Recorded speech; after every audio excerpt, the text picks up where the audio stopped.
Hello viewers, আশা করি সবাই অনেক ভালো আছেন। চলে এসেছি আজকে আবার নতুন একটি ইমেজিং অ্যান্ড্রয়েড অ্যাপস নিয়ে। আশা করি ভিডিওটি শুরু থেকে শেষ পর্যন্ত দেখবেন। আমরা যখন বাজার থেকে অনেক টাকা খরচ করে নতুন একটি স্মার্টফোন কিনে আনার পর আমরা সব সময় চেষ্টা করি আমাদের বন্ধুদের স্মার্টফোনটির থেকে আমার স্মার্টফোনটি যেন সুন্দর দেখায়। কিন্তু বাজার থেকে একটি স্মার্টফোন কিনে আনার পর অনেক সেটিং পরিবর্তন করতে হয় এবং অনেক অ্যাপস ইনস্টল করতে হয় ব্যবহার করার সুবিধার্থে। আস্তে আস্তে যত দিন যাচ্ছে বাজারে অনেক নতুন ব্র্যান্ডের স্মার্টফোন আসতেছে এবং প্লে স্টোরে অনেক নতুন অ্যাপস আপডেট হচ্ছে। তো আমি আজকে আপনাদেরকে নতুন একটি ইমেজিং অ্যাপসের সাথে পরিচয় করিয়ে দিব। এই অ্যাপসটি ইনস্টল করার পর আপনার স্মার্টফোনটির সৌন্দর্য আরও দ্বিগুণ বেড়ে যাবে। এই অ্যাপসটি ইনস্টল করার পর আপনার স্মার্টফোনটি একটি কম্পিউটারের মতো দেখাবে। অ্যাপসটি কিভাবে ডাউনলোড করবেন এবং সেটিংগুলি কিভাবে করবেন আমি আপনাদের দেখিয়ে দিব। আপনাদের কাছে ছোট্ট একটি রিকোয়েস্ট, ভিডিওটি ভালো লাগলে অবশ্যই ভিডিওটিতে একটি লাইক করে দিন। শুরু করার আগে বলে নেই, আপনি যদি এই চ্যানেলের নতুন দর্শক হয়ে থাকেন চ্যানেলটিতে সাবস্ক্রাইব করে আমাদের সাথে যুক্ত থাকুন, পরবর্তী নতুন ভিডিওগুলি যেন মিস না করেন। আপনারা দেখছেন এইচডি টিপস বিডি, সাথে আছি আমি সজীব। চলুন তাহলে ভিডিওটি শুরু করা যাক।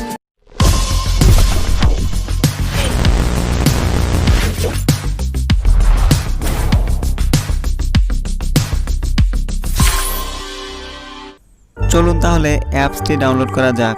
তো অ্যাপসটি ডাউনলোড করার জন্য চলে যেতে হবে প্লে স্টোরে। তো আমি চলে যাচ্ছি প্লে স্টোরে সার্চ অপশনে লিখতে হবে কম্পিউটার লঞ্চার। তো আপনারা এই লেখাটুকু লিখে সার্চ করুন কম্পিউটার লঞ্চার। সার্চ করার পর এখানে দেখতে পাচ্ছেন অনেকগুলো অ্যাপস এখানে চলে আসছে। তো আপনাকে যে অ্যাপসটি ডাউনলোড করতে হবে, এখানে দেখতে পাচ্ছেন একটি অ্যাপস আছে কম্পিউটার লঞ্চার ডার্ক থিম। তো এই অ্যাপসটি আপনারা ডাউনলোড করে নিন। তো এই অ্যাপসটি আমি ডাউনলোড করে নিচ্ছি।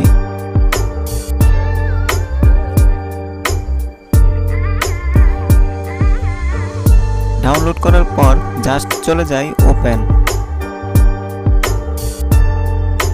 করার পর এখানে দেখতে পাচ্ছেন এই স্মার্টফোনটি একটি কম্পিউটারের মতো ফ্রেশ চলে আসছে। তো একটি কম্পিউটারে নোটিফিকেশন যেরকম ফ্রেশ থাকে তো সেরকম ফ্রেশ চলে আসছে, স্টার্ট মেনুতে যেরকম ফ্রেশ থাকে সেরকম ফ্রেশ চলে আসছে। তারপর এখানে দেখতে পাচ্ছেন মাই কম্পিউটার। তো মাই কম্পিউটার একটি কম্পিউটারে যেরকম থাকে সেরকম ফ্রেশ চলে আসছে। তারপর আপনার অ্যাপসগুলি দেখতে অনেক সুন্দর লাগতেছে। এই অ্যাপসটি যখন আপনার স্মার্টফোনটিতে ইনস্টল করবেন, ইনস্টল করার পর আপনার বন্ধুবান্ধব আপনাকে জিজ্ঞেস করবে এই অ্যাপসটি আপনি কোথায় পেলেন। তো এই ছিল মূলত ভিডিও। আমার এই ভিডিওটি যদি আপনাদের ভালো লেগে থাকে ভিডিওটিতে একটি লাইক করে দিন। আপনি যদি এই চ্যানেলের নতুন দর্শক হয়ে থাকেন চ্যানেলটিতে সাবস্ক্রাইব করে আমাদের সাথে যুক্ত থাকুন, পরবর্তী নতুন ভিডিওগুলি যেন মিস না করেন। ধন্যবাদ সবাইকে।